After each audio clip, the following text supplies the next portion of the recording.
The biggest industry on Earth was built around Multivac. Multivac was a giant computer. It had grown over 50 years. Now it filled all of Washington, D.C., reaching out to the suburbs. It had connections to every city and town on Earth. Many civil servants fed it information all the time. Another group of workers looked at the answers it gave and tried to understand them. A team of engineers walked through its insides to check it. Mines and factories worked hard to keep spare parts ready. The parts had to be complete, correct, and perfect in every way. Multivac ran Earth's economy. It helped Earth's science. Most important of all, it was the main storage place for all known facts about each person on Earth. Every day, Multivac had a job to do. It took the 4 billion sets of facts about individual human beings stored inside it. Then it predicted what would happen one more day into the future. Every corrections department on Earth got the information for its own area. The complete information went in one large piece to the Central Board of Corrections in Washington, D.C. Bernard Gulliman was in his 4th week as chairman of the Central Board of Corrections. By now he had gotten used to accepting the morning report without being scared by it. As usual, it was a stack of papers about 6 inches thick. He knew by now that no one expected him to read it. No human could. Still, it was fun to look through it.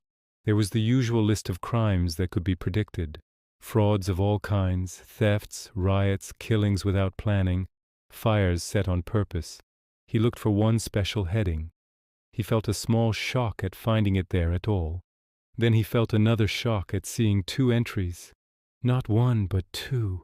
2 first-degree murders. He had not seen 2 in one day during all his time as chairman so far. He pushed the button of the two-way intercom. He waited for the smooth face of his coordinator to appear on the screen. "Ali," said Gulliman, "there are 2 first degrees today. Is there any unusual problem?"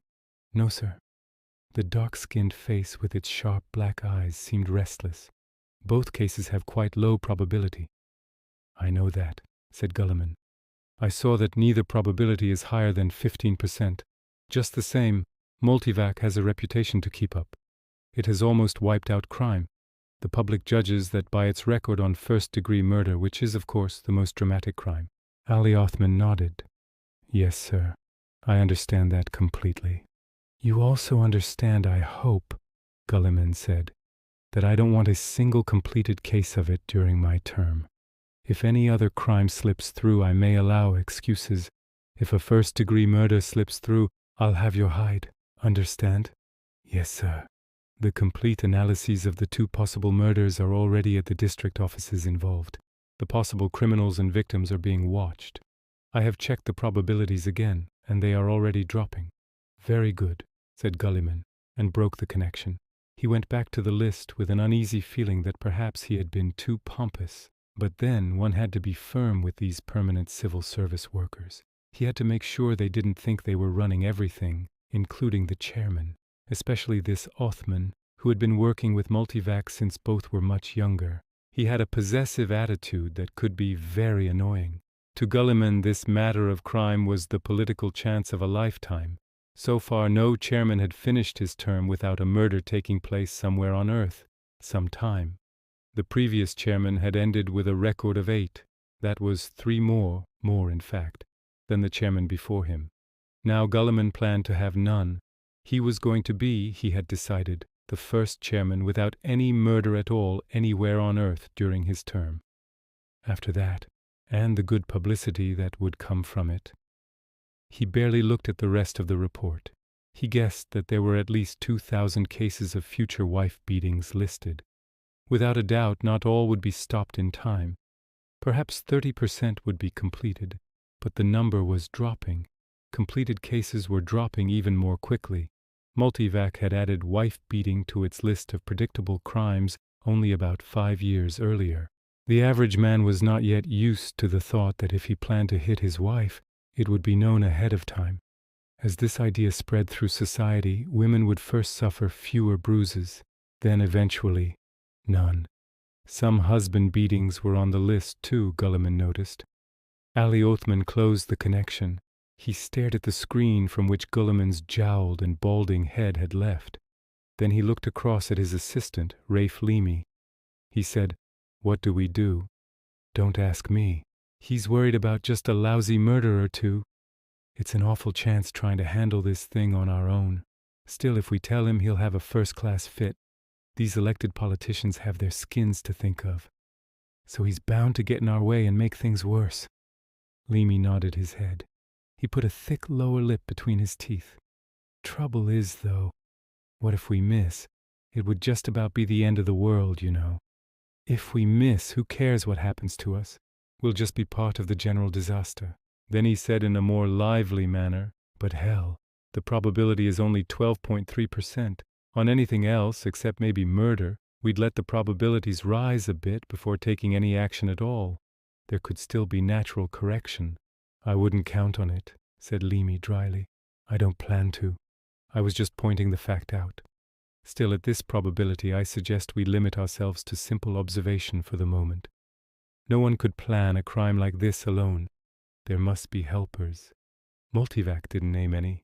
"I know, still," his voice trailed off. So they stared at the details of the one crime not included on the list given to Gulliman. It was the one crime much worse than first-degree murder. It was the one crime never before attempted in the history of Multivac. And they wondered what to do. Ben Manners thought of himself as the happiest 16-year-old in Baltimore. This was perhaps doubtful, but he was certainly one of the happiest and one of the most excited. At least, he was one of the handful allowed into the galleries of the stadium during the swearing-in of the 18-year-olds. His older brother was going to be sworn in, so his parents had applied for spectators' tickets. They had allowed Ben to do so too. But when Multivac chose among all the people who asked, it was Ben who got the ticket. 2 years later, Ben would be sworn in himself. But watching Big Brother Michael now was the next best thing. His parents had dressed him, or watched the dressing at any rate, with all care, as representative of the family. They sent him off with many messages for Michael, who had left days earlier for early physical and brain examinations. The stadium was on the edge of town. Ben, just bursting with self-importance, was shown to his seat. Below him now were rows upon rows of hundreds upon hundreds of 18-year-olds. Boys were to the right, girls were to the left. All were from the 2nd District of Baltimore. At different times in the year, similar meetings were going on all over the world. But this was Baltimore. This was the important one. Down there, somewhere, was Mike, Ben's own brother. Ben looked at the tops of heads, thinking somehow he might recognize his brother. He didn't, of course. But then a man came out on the raised platform in front of all the crowd. Ben stopped looking to listen. The man said, "Good afternoon, swearers and guests. I am Randolph T. Hoch. I am in charge of the Baltimore ceremonies this year. The swearers have met me several times now during the progress of the physical and brain parts of this examination. Most of the task is done, but the most important matter is left. The swearer himself, his personality, must go into Multivac's records. Each year this requires some explanation to the young people reaching adulthood. Until now." He turned to the young people before him, and his eyes went no more to the gallery. "You have not been adult.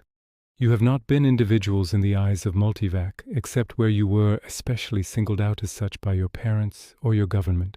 Until now, when the time for the yearly updating of information came, it was your parents who filled in the needed information on you. Now the time has come for you to take over that duty yourself. It is a great honor, a great responsibility. Your parents have told us what schooling you've had, what diseases, what habits, a great many things. But now you must tell us a great deal more, your innermost thoughts, your most secret actions. This is hard to do the first time. It is embarrassing even, but it must be done. Once it is done, Multivac will have a complete analysis of all of you in its files. It will understand your actions and reactions. It will even be able to guess with fair accuracy at your future actions and reactions. In this way, Multivac will protect you. If you are in danger of accident, it will know. If someone plans harm to you, it will know. If you plan harm, it will know. You will be stopped in time so that it will not be necessary to punish you.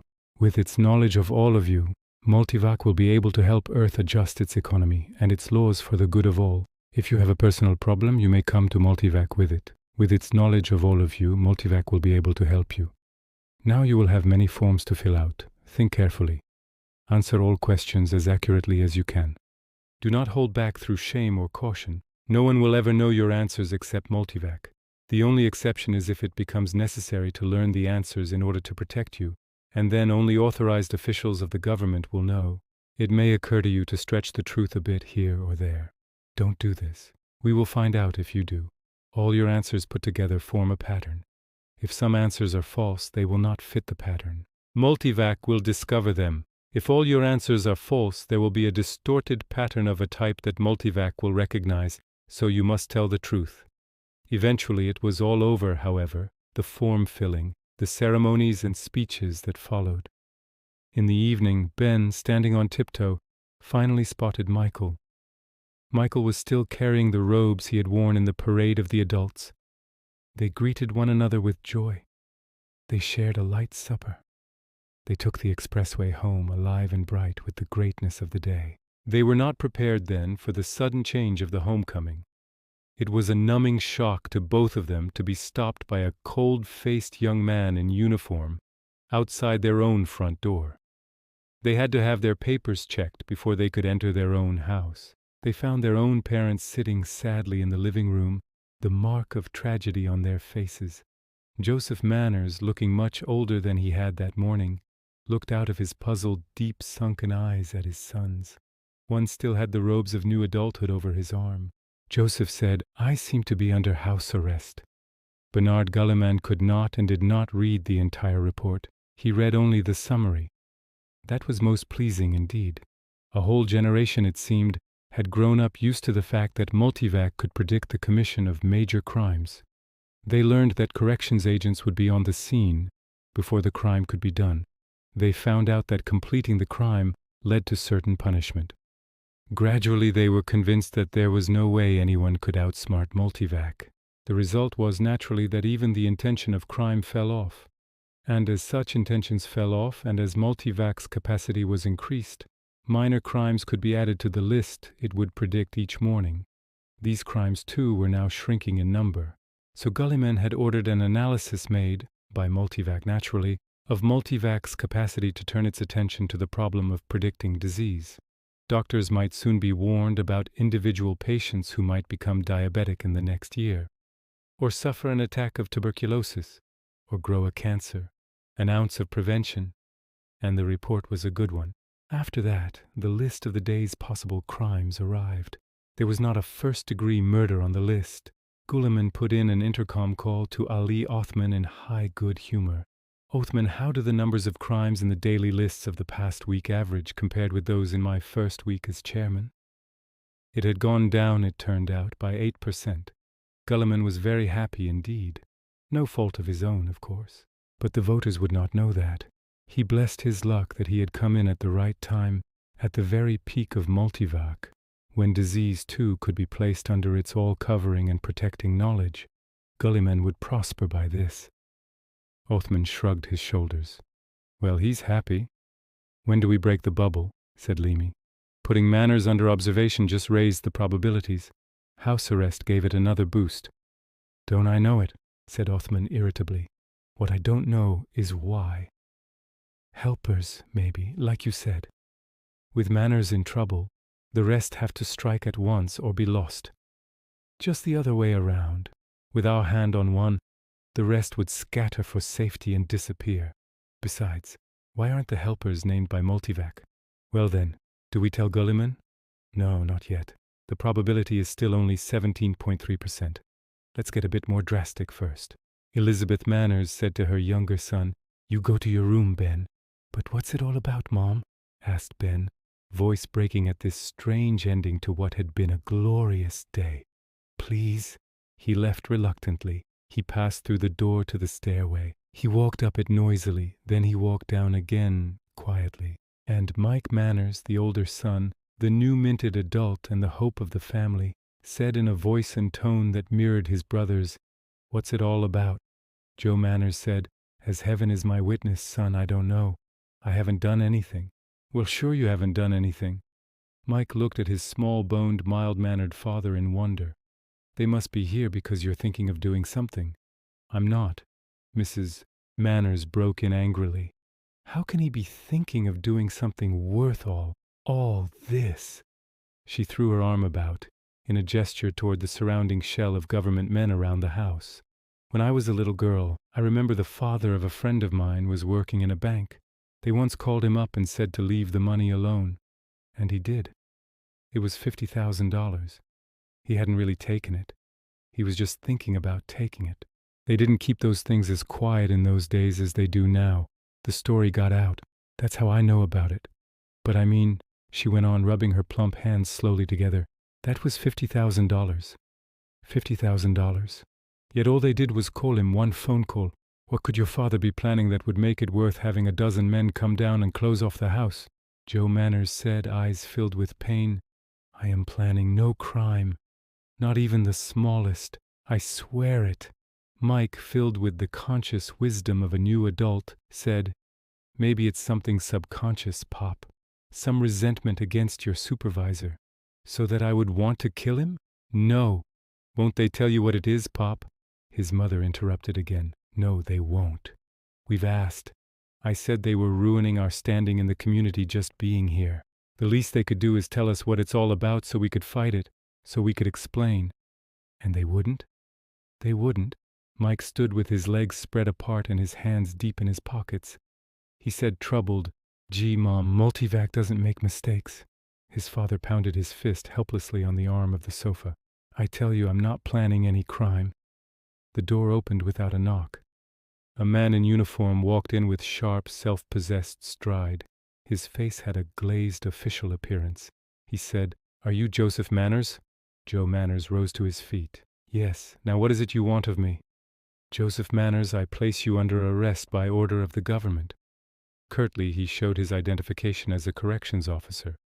I must ask you to come with me. For what reason? What have I done? I am not at liberty to discuss that.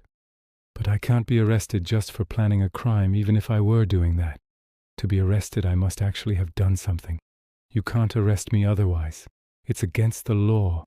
The officer was unmoved by the logic. You will have to come with me. Mrs. Manners shrieked and fell on the couch, weeping wildly. Joseph Manners could not bring himself to actually resist an officer. That went against the code drilled into him all his life.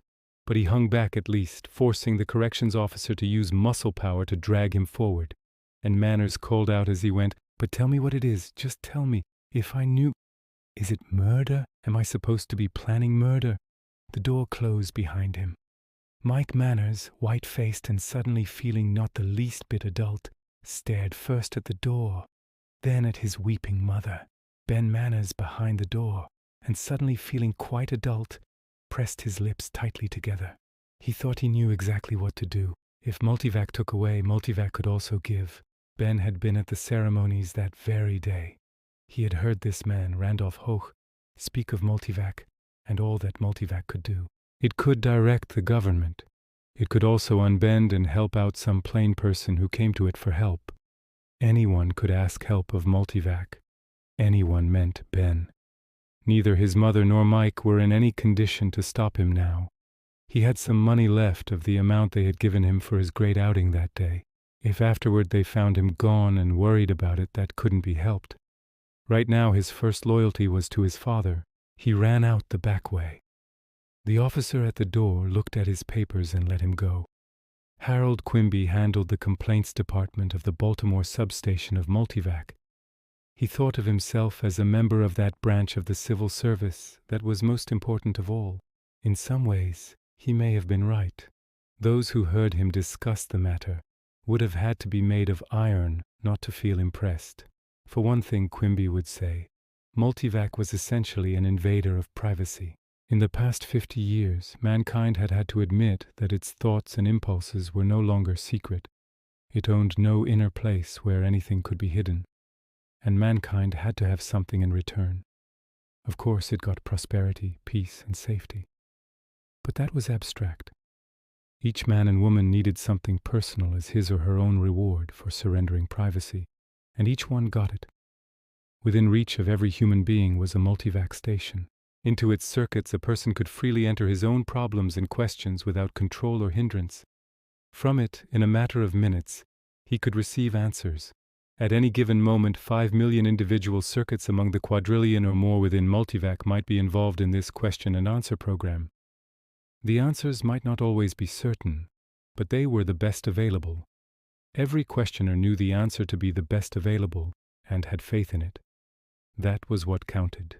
And now an anxious 16-year-old had moved slowly up the waiting line of men and women. Each person in that line was lit by a different mixture of hope, with fear or anxiety or even anguish, always with hope being strongest as the person stepped nearer and nearer to Multivac.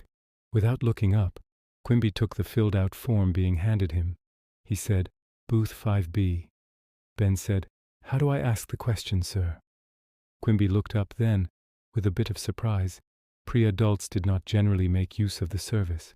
He said kindly, "Have you ever done this before, son?" "No, sir." Quimby pointed to the model on his desk. "You use this. You see how it works? Just like a typewriter. Don't you try to write or print anything by hand. Just use the machine. Now you take booth 5B. If you need help, just press the red button and someone will come. Down that aisle, son, on the right." He watched the youngster go down the aisle and out of view and smiled. No one was ever turned away from Multivac. Of course, there was always a certain percentage of trivial questions. People who asked personal questions about their neighbors, obscene questions about famous people, college youths trying to outguess their professors or thinking it clever to stump Multivac by asking it Russell's class of all classes paradox and so on. Multivac could take care of all that. It needed no help. Besides, each question and answer was filed. It formed another item in the fact assembly for each individual. Even the most trivial question and the most rude question helped humanity. It helped Multivac know about humanity, as long as it reflected the personality of the questioner. Quimby turned his attention to the next person in line. It was a middle-aged woman, gaunt and angular with the look of trouble in her eye. Ali Oothman walked the length of his office. His heels thumped desperately on the carpet. The probability still goes up. It's 22.4% now. Damnation! We have Joseph Manners under actual arrest and it still goes up. He was sweating freely. Leamy turned away from the telephone. No confession yet. He's under psychic probing and there is no sign of crime. He may be telling the truth.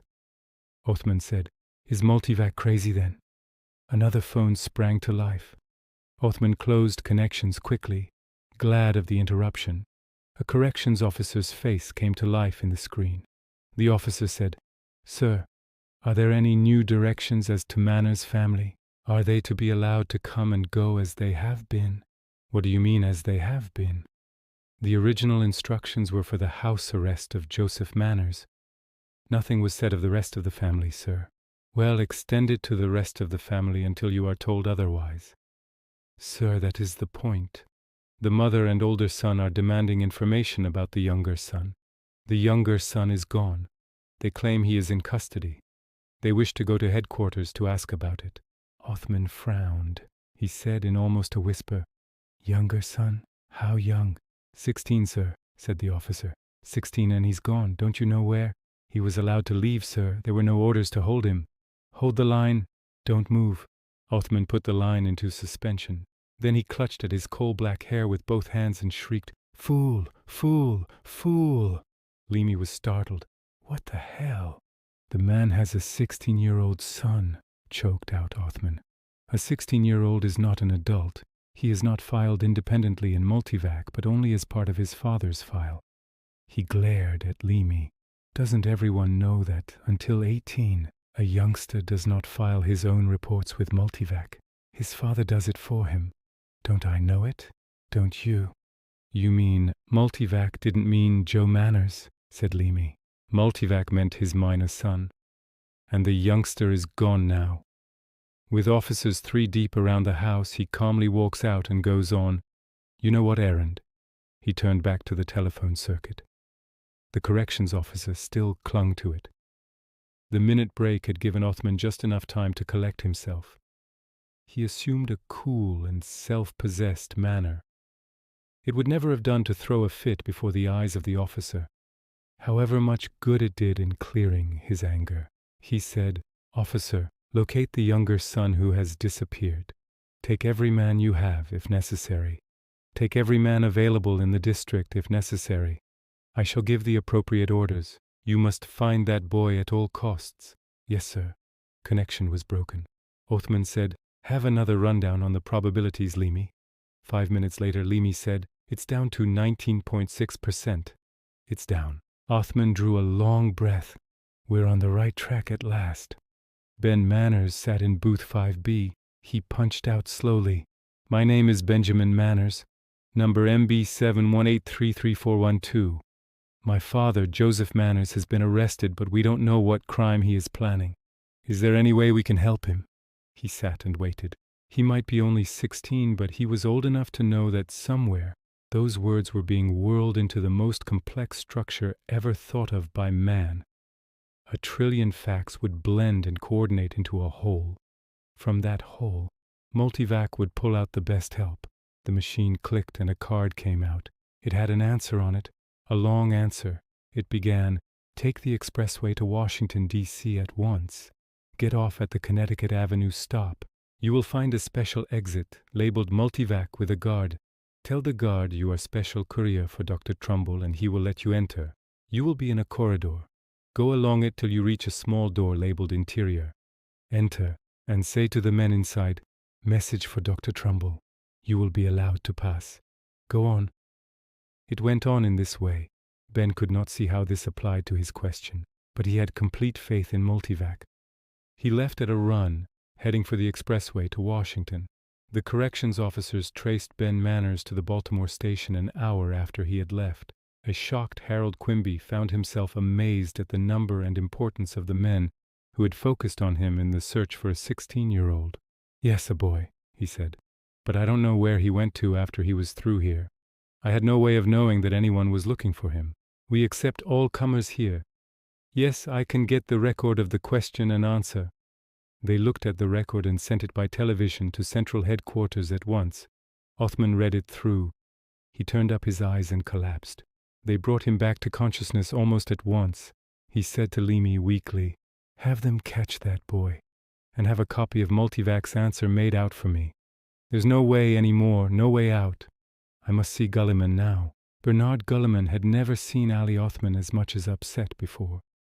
Watching the coordinator's wild eyes now sent a trickle of ice water down his spine. He stammered, what do you mean, Oothman? What do you mean worse than murder? Much worse than just murder. Gulliman was quite pale. Do you mean assassination of a high government official? It did cross his mind that he himself. Oothman nodded. Not just a government official, the government official. The Secretary General? Gulliman said in an appalled whisper. More than that, even. Much more. We deal with a plan to assassinate Multivac. What? For the first time in the history of Multivac, the computer came up with the report that it itself was in danger. Why was I not at once informed? Oothman half lied his way out of it. The matter was so unprecedented, sir, that we explored the situation first before daring to put it on official record. But Multivac has been saved, of course. It's been saved. The probabilities of harm have declined to under 4%. I am waiting for the report now. Message for Dr. Trumbull, said Ben Manners to the man on the high stool.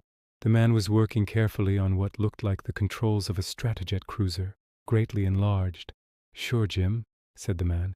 Go ahead. Ben looked at his instructions and hurried on. Eventually he would find a tiny control lever. He was supposed to shift it to a down position at a moment when a certain indicator spot would light up red. He heard an agitated voice behind him. Then another. Suddenly 2 men had him by his elbows. His feet were lifted off the floor. One man said, "Come with us, boy." Ali Oothman's face did not noticeably lighten at the news. Gulliman said with great relief, "If we have the boy, then Multivac is safe." For the moment. Gulliman put a trembling hand to his forehead. What a half hour I've had. Can you imagine what the destruction of Multivac for even a short time would mean? The government would have collapsed. The economy would have broken down. It would have meant devastation worse. His head snapped up. What do you mean for the moment? The boy, this Ben Manners, had no intention of doing harm. He and his family must be released. Compensation for false imprisonment must be given to them. He was only following Multivac's instructions in order to help his father, and it's done that. His father is free now. Do you mean Multivac ordered the boy to pull a lever under circumstances that would burn out enough circuits to require a month's repair work? You mean Multivac would suggest its own destruction for the comfort of one man? It's worse than that, sir. Multivac not only gave those instructions but selected the Manners family in the first place. It did this because Ben Manners looked exactly like one of Dr. Trumbull's pages, so he could get into Multivac without being stopped. What do you mean the family was selected? Well, the boy would have never gone to ask the question if his father had not been arrested. His father would never have been arrested if Multivac had not blamed him for planning the destruction of Multivac. Multivac's own actions started the chain of events that almost led to Multivac's destruction. But there's no sense to that, Gulliman said in a pleading voice. He felt small and helpless. He was virtually on his knees, begging this Oothman, this man who had spent nearly a lifetime with Multivac, to reassure him. Oothman did not do so. He said, "This is Multivac's first attempt along this line, as far as I know. In some ways it planned well. It chose the right family. It carefully did not distinguish between father and son to send us off the track. It was still an amateur at the game, though. It could not overcome its own instructions that led it to report the probability of its own destruction as increasing with every step we took down the wrong road. It couldn't avoid recording the answer it gave the youngster. With further practice, it will probably learn deceit. It will learn to hide certain facts. It will fail to record certain others. From now on, every instruction it gives may have the seeds in it of its own destruction. We will never know, and however careful we are, eventually, Multivac will succeed. I think, Mr. Gulliman, you will be the last chairman of this organization." Gulliman pounded his desk in fury. "But why, damn you, why? What is wrong with it? Can it be fixed?" "I don't think so," said Oothman in soft despair. "I've never thought about this before. I've never had the occasion to until this happened. But now that I think of it, it seems to me we have reached the end of the road because Multivac is too good. Multivac has grown so complicated. Its reactions are no longer those of a machine, but those of a living thing. You're mad, but even so, for 50 years and more we have been loading humanity's troubles on Multivac, on this living thing. We've asked it to care for us, all together and each individually. We've asked it to take all our secrets into itself. We've asked it to absorb our evil and guard us against it. Each of us brings his troubles to it, adding his bit to the burden. Now we are planning to load the burden of human disease on Multivac too." Oothman paused a moment. Then he burst out, "Mr. Gulliman, Multivac bears all the troubles of the world on its shoulders, and it is tired." "Madness, midsummer madness," muttered Gulliman. "Then let me show you something. Let me put it to the test. May I have permission to use the Multivac circuit line here in your office?" "Why?" "To ask it a question no one has ever asked Multivac before." "Will you do it harm?" asked Gulliman in quick alarm. "No, but it will tell us what we want to know." The chairman hesitated a little. Then he said, "Go ahead." Oothman used the instrument on Gulliman's desk. His fingers punched out the question with skilled strokes. "Multivac, what do you yourself want more than anything else?" The moment between question and answer stretched out unbearably, but neither Oothman nor Gulliman breathed, and there was a clicking. A card popped out. It was a small card. On it in precise letters was the answer, "I want to die."